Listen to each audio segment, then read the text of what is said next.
अस्सलाम वालेकुम नाज़रीन और खुश आमदीद आपके अपने क्रैक पावर हब में। आज की ये वीडियो आपकी ज़िंदगी में क्रिकेट की दुनिया का वो ज़लज़ला लेकर आई है जिसने पाकिस्तान से लेकर बांग्लादेश तक हर क्रिकेट फ़ैन को चौंका दिया है। बैठ जाइए क्योंकि आज हम बात करेंगे उन धमाका खेज़ तब्दीलियों की जो शायद शाहिद आफरीदी ने पाकिस्तान टीम में की हैं, और वो मोहम्मद आमिर की वापसी जो शायद आपके ख्वाबों में भी ना होगी। नाज़रीन, आपको याद होगा कि T20 वर्ल्ड कप में पाकिस्तान की कारकर्दगी किस कदर मायूसकुन थी। बैटिंग लड़खड़ा गई, बॉलिंग बेअसर हो गई, फील्डिंग तो पहले ही पाकिस्तान की कमजोरी रही है। इस नाकिस कारकर्दगी के बाद पूरे मुल्क में गमो गुस्से की लहर दौड़ गई। सोशल मीडिया हो या न्यूज़ चैनल्स, हर तरफ बस एक ही नारा था, इस्लाह करो, तब्दीली लाओ। और फिर वो घड़ी आई जब पीसीबी चेयरमैन मोहसिन नकवी को आखिरकार अच्छी तरह से कल पड़ गई।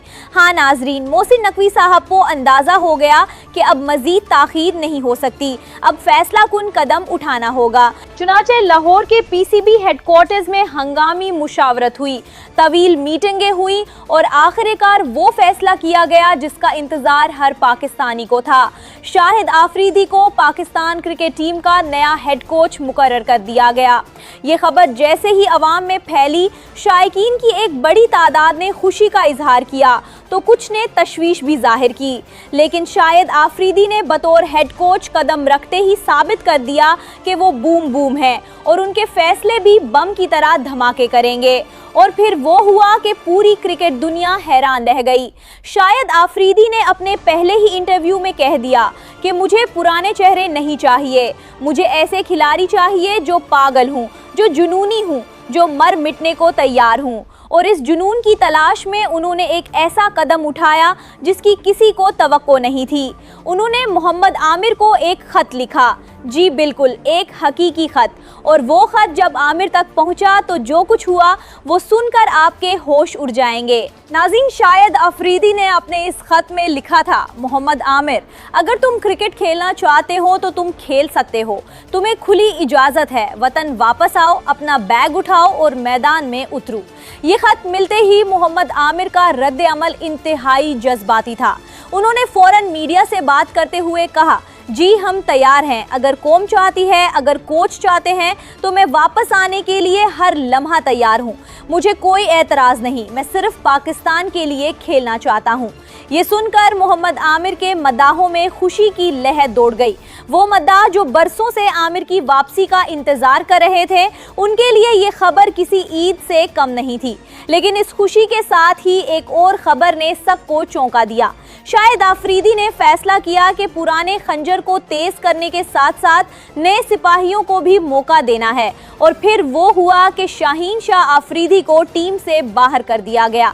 जी बिल्कुल, शाहीन शाह आफरीदी, वो बाएं हाथ का तेज गेंदबाज जिस पर पूरी कौम को नाज था, उसे बांग्लादेश सीरीज के लिए ड्रॉप कर दिया गया और इसकी जगह मोहम्मद आमिर को टीम में शामिल किया गया। अब आप सोच रहे होंगे कि आखिर शाहीन शाह जैसे बॉलर को क्यों बाहर किया गया।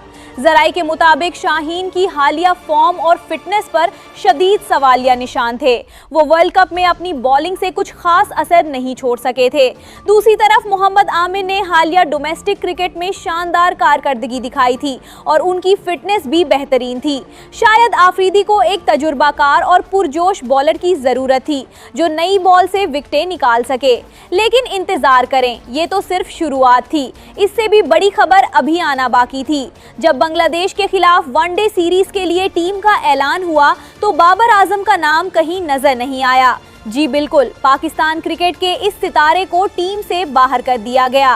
बाबर आजम के मद्दाहों के लिए ये एक भयानक खबर थी। आखिर क्यों, क्या वजह है? क्या उन्हें सिर्फ आराम दिया गया है या फिर वाकई उनकी कारकर्दगी पर सवाल उठाया गया है? नाज़रीन, गौर कीजिए, वर्ल्ड कप में तो बाबर आजम की बैटिंग वाकई नहीं चली। वो बड़े शॉट खेलने की कोशिश में जल्दी आउट हो जाते रहे, लेकिन उससे पहले उन्होंने श्रीलंका और दीगर टीमों के खिलाफ शानदार सेंचुरियां बनाई थी। तो फिर ये सख्त फैसला क्यों?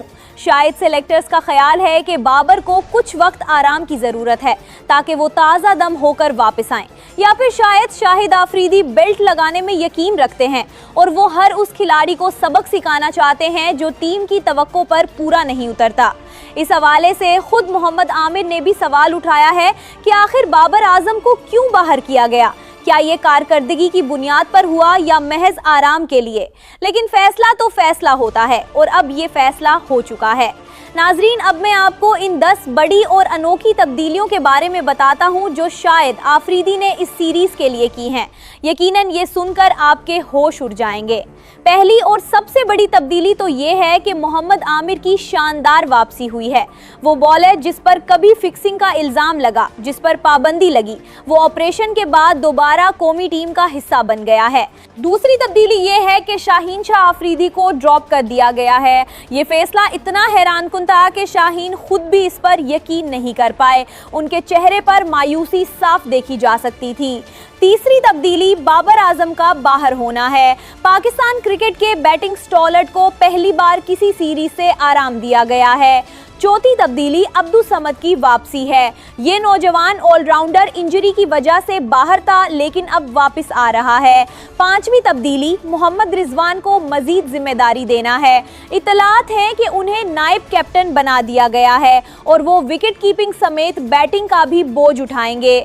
छठी तब्दीली साइम अयूब को बाहर करना है। ये फैसला भी हैरानकुन है क्योंकि साइम ने हालिया वनडे मैचों में अच्छी कारकर्दगी दिखाई थी। उनकी औसत 47 के लगभग थी। सातवें तब्दीली शामिल हुसैन जैसे नौजवान ओपनर को मौका देना है। ये नौजवान अंडर 19 में शानदार रहे हैं। आठवीं तब्दीली मुआज सदाकत जैसे नौजवान बैटर को शामिल करना है। उन पर भी बड़ी उम्मीदें हैं। नवीं तब्दीली साद मसूद को पहली बार कौमी टीम में शामिल करना है। ये ऑलराउंडर डोमेस्टिक में शानदार रहे हैं। 10वें तब्दीली फ़हीम अशरफ की वापसी है। फ़हीम एक तजुर्बाकार ऑलराउंडर हैं और वो टीम को तवाज़ुन फराहम करेंगे। नाज़रीन, ये 10 तब्दीलियां देखकर लगता है कि पाकिस्तान क्रिकेट टीम मुकम्मल तौर पर नया पाकिस्तान बन चुकी है। पुराने चेहरे जाते रहे, नए चेहरे आ गए। लेकिन क्या ये तब्दीलियां सही वक्त पर हुई हैं? क्या शाहिद आफरीदी वाकई पाकिस्तान टीम को बदल सकेंगे? अब आइए ज़रा अमली पहलू पर बात करते हैं। ये सीरीज़ बांग्लादेश में खेली जा रही है। पहला वनडे मैच 11 मार्च 2026 को होगा, दूसरा मैच 13 मार्च और तीसरा मैच 15 मार्च को खेला जाएगा। तमाम मैचेस डे एंड नाइट हैं और पाकिस्तानी वक्त के मुताबिक शाम को शुरू होंगे। पाकिस्तानी टीम 8 मार्च को बांग्लादेश पहुंच चुकी है और उनका प्रैक्टिस सेशन भी शुरू हो चुका है। सोशल मीडिया पर इस वक्त बर्फबारी मची हुई है। हर तरफ बहस जारी है कि आया ये तब्दीलियां सही हैं या नहीं। कुछ मद्दाहों का कहना है कि शाहिद आफरीदी को हेड कोच बनाना बेहतरीन फैसला है। वो वाहिद शख्स हैं जो टीम को झुंझोड़ सकते हैं। दूसरी तरफ कुछ मद्दाह बाबर आजम के ड्रॉप होने पर बरहम हैं। उनका कहना है कि बाबर आजम अब भी पाकिस्तान के बेहतरीन बैटर हैं। उन्हें इस तरह बाहर करना नाइंसाफी है। साबिक कप्तान मोहम्मद यूसुफ ने भी इस फैसले पर नाराज़गी का इजहार किया है। उनका कहना है कि बाबर आजम जैसे खिलाड़ी को एतमाद में लिए बगैर फैसले नहीं करने चाहिए थे। ये बहुत बड़ी नाइंसाफ़ी है। लेकिन दोस्तों, क्रिकेट में यही ड्रामा तो खूबसूरत है। पुराने जाते हैं, नए आते हैं। कभी कोई हीरो बनकर आता है तो कभी कोई विलन।